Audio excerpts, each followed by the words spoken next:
Alright, what's up YouTube? Okay, look, this video today is like a everything you need to know about Manny Pacquiao type video. Hang on, my battery sign might come on, but if it does, ignore it. But okay, look, I've been doing a lot of homework because I mean there's not a whole lot of information out there about Pacquiao, the Pacquiao Crawford situation, Pacquiao Jeff Horn, what's going on? Is the fight going to be on HBO? Like what's going on here? It was like it was billed originally as a farewell tour for Manny Pacquiao. And according to Bob Arum, that it's still just that, like a farewell tour, So Pacquiao's going to travel the world and put on these fights, and that really kind of explains the light opposition, But yeah, let me get into some things. Freddie Roach is talking about what Bob Arum said. Now Bob Arum he did say, and by the way, I don't know if you guys know, I've mentioned it before. A good friend of mine is a really good friend with a guy at Top Rank.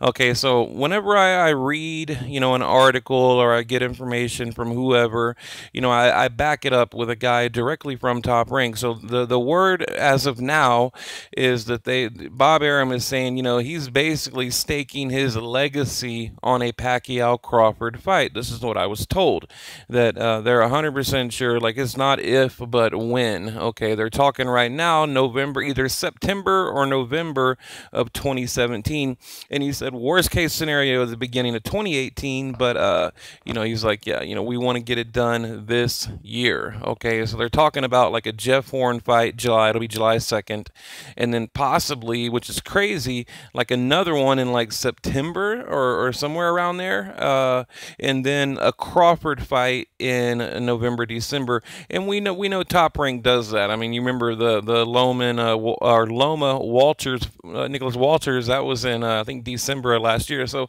they do put on fights in December. But I think maybe it might be, the Crawford fight might be September, maybe to compete with Canelo Golovkin. I'm not sure. But regardless, I mean, I've been told that, it's going to happen 100% sure. All these people out there talking about, Pacquiao's ducking Crawford and this, that, and the other. Like I told you guys, I mean, he will fight Crawford.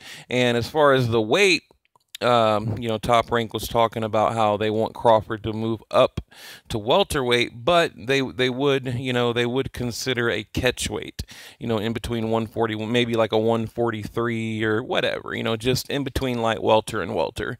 So, but right now, so look, like I said, this is going to be just packed full of information. So, I'll try to run through it as quick as I can. But so the fight, you guys know, is going to be in Brisbane, Australia, in Queensland, I believe it is, something like that, at Suncorp Stadium. Right now, they've already sold 40,000 tickets. So I mean, that's huge, and I think the stadium will hold. Man, I don't remember. I want to say it's like maybe like 60,000, but they've already sold 40,000 tickets. So and the network, Bob Arum was talking about, they might try to go to like a Showtime, maybe just broadcast on regular TV, like a Premier Boxing Champion type thing, so right now, but it's definitely not going to be HBO pay-per-view unless they work something out, but that's already like a, dead ship in the water there, but it's kind of looking like Showtime or,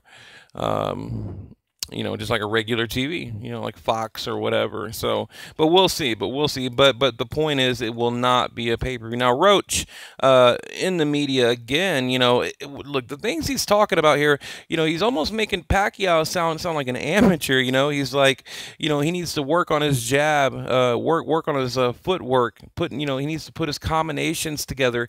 I mean, these are the kinds of things that you're accustomed to hearing out of like an amateur fighter or like a newbie. So for Roach to say, that Pacquiao basically needs to sharpen up the fundamentals, I don't know. That's to me kind of alarming. But then I see training footage and Pacquiao looks great, looks incredible, So I don't know, but and I think Freddie Roach, he kind of just says a lot of shit, just to get the media hyped up. But like I said, from what I've seen, Pacquiao looked good, but you never know. You never know. He looked great leading into the Mayweather fight. I mean, he was in like phenomenal shape. I mean, and then he went into the Mayweather fight and he looked like hell. So we'll see, but we'll see. And I'll give you a little background on Jeff Horn here in a minute, but basically, look, Bob Arum, he's a visionary, okay? He's trying to make boxing a global sport. That's his legacy. He talked about how 50 million people watched Pacquiao in his last fight in China. And he's talking about in China alone, 50 million people. And there's so many countries around the world that watch, that's not pay-per-view, that they watch Pacquiao fights. And, so that's what he's saying. He's like, right now, Vegas, they have a stronghold on boxing. He's like, it's always Vegas or New York or wherever. So, so he's just basically saying, look, we want to make it a worldwide sport. And that's what they're trying to do. He compared it to soccer. He said, we want it to be like a soccer. So, I think he's an what do you call it, entrepreneur. He's a visionary, and he's trying to globalize boxing. Okay. Now, just so a lot of you young guys out there don't know, Bob Arum, 1987, Sugar Ray Leonard, Marvin Hagler. Bob Arum, 1985, Hagler Hearns. Okay, by the way, both in Vegas. Okay, 1999, Oscar De La Hoya versus Felix Trinidad. Okay, 1974, Muhammad Ali versus Frazier, New York, and then of course 2015, the Pacquiao Mayweather fight. Bob Arum, I mean, look, he goes back to Muhammad Ali. I watched the video. He was telling these stories about Muhammad Ali. How leading into I think he was talking about the Frazier fight, how, because Muhammad Ali went to like an all-black school, how, he couldn't read or write, but he was just very articulate and things like that. So he didn't really learn how to read or write properly, until he was a much older man, just telling all these great stories. But, you guys, y'all need to respect Bob Arum. I mean, I know a lot of people say, oh, he's a snake, he's this, he's that. But, I mean, if it wasn't for Bob Arum, you wouldn't have a Hagler Hearns, you wouldn't have a Sugar Ray Leonard Hagler, you wouldn't have an Ali Frazier, a Pacquiao Mayweather, as disappointing as that fight was. But, he's put on a lot of great fights. So, but Jeff Horn, let me just talk a little bit about him, and I'll tell you what I think. See, look, here's Pacquiao training, and to me, it looks like he's just off. I mean, you look at his form, he just looks a little bit off to me. But then I'll see another video, he looks great. But like I said, that's just how it was in the Mayweather fight. So, but right here, Manny Pacquiao to fight Jeff Horn is part of a planned 4-fight farewell tour. And then here's Bob Arum. We plan to have Manny fight 4 times this year. We have an offer in Russia in July, another offer in Europe for September, and in the U.S. against unbeaten 2-belt junior welterweight champion Terence Crawford in November or December.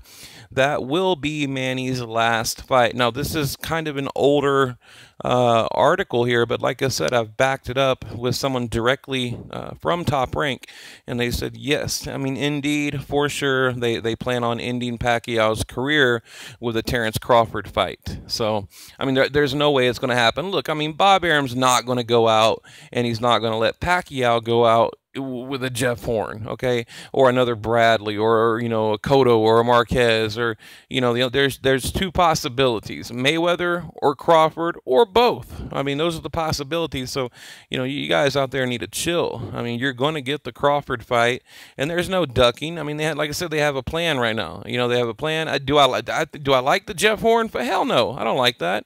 It's a shit fight. I mean, I don't even want to watch it, to be honest with you. I mean, seriously. And I've never said that about a Pacquiao. Only fight I said that was Chris Algieri Pacquiao. Was the only fight that I was like, man, I don't even want to watch it. Just don't even want to watch it. But right here, yeah, Jeff Horn, like I said, to give you guys a little bit of background, he's 29, okay, and this is interesting, okay, check this out. When Pacquiao made his pro debut in 1995, Jeff Horn was in the 2nd grade. Okay, so that shows you that age difference. So again, Pacquiao, pro debut, 1995. Jeff Horn was in grade 2. Okay, so here once again, you got the youth versus the veteran, right? But Horn, like I said, 29. Let's see. He's been boxing 11 years. He said he was bullied in school, and basically he joined a gym, and now he is a stablemate of Joseph Parker, which a lot of you might not know that. And he's fought 10 out of the top 15 world ranked fighters, or I'm sorry, he's fought 10. Yeah, 10 out of the top 15 in his last 17 fights. So he's fighting good oppositions, although I was watching on another video, someone pulled up a knockout he had, and the name of the guy he knocked out on BoxRec said unknown. So I'm not sure I didn't look into it, but someone made a video about, basically just dogging on Pacquiao, saying, oh, this dude fought, someone and knocked him out, and it is unknown.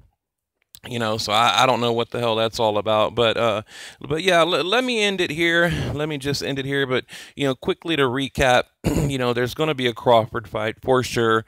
The network, Showtime, or regular TV. Just regular old TV. Sold 40,000 tickets. Freddie Roach, he doesn't seem to be too happy with Pacquiao, and Jeff Horn is full of confidence, and wouldn't that be an upset if Jeff Horn gets in there and stops Pacquiao, but I've got Manny winning. I don't think it's going to go the distance, but I'll make a prediction video. But look, let me end right here, and don't click off yet, because this is kind of cool, okay? All right, Pacquiao, raised in a tiny neighborhood in the southern Philippines, up to the age of 10, Pacquiao had never seen a TV, never stepped foot in a town, or even on carpet. Okay, no TV, no carpet. To the age of 10, he had no idea what that was. Okay, he lived with his parents and 5 brothers and sisters in a 1-room shack, basically in the jungle. Okay, dropped out of school at age 12. Pac wasn't. Now this is something I didn't know. Pacquiao was inspired to become a boxer after he saw Tyson lose to Buster Douglas in 1990. Now, and this is coming from Manny Pacquiao. During this press event, they asked him a question. What got you into boxing? And of course, he needed the money and things like that. We all know that. But he also said, I saw Tyson lose to Buster Douglas, and it just inspired me. Okay, his uncle was his trainer, but his uncle had no experience as a trainer, and said that Pacquiao had no muscle, no chance, he'd never make it. But after 6 months, Pacquiao's uncle said he will be a world champion. So at age 15, Pacquiao took a boat to Manila looking for better fights. Okay, so he went to the capital, went to Manila looking for better fights, slept on the streets before getting accepted into the amateur leagues, and now he's the icon Manny Pacquiao. So that was kind of neat. They read that during the press event, and I thought that was kind of cool. You got to think where this guy comes from. He lived on a dirt floor, never saw a TV or even stepped on carpet till age 10. Took a boat, slept on the streets, and used to put rocks in his pockets, okay, to weigh in, because he had to weigh in a certain weight, and he was too little, so he would like literally put weights and shit on him and weigh in, okay. And this is, you got to remember, this is in Manila, okay. This is like underground boxing, okay. So just an incredible backstory to become who he is now, a senator, the boxing global icon, and then of course to be teamed up with Bob Arum, like I said, that puts on fights that, like a Ali, Frazier, Hagler, Hearns, Sugar Ray Leonard, Marvin Hagler, Oscar De La Hoya. I mean, the list goes on and on and on and on. So, you tie all that together, and I don't think, they're going to end Pacquiao's career with some unknown guy from Australia or China or wherever it may be. So, but I'm going to leave it at that, guys. Well, what do you think?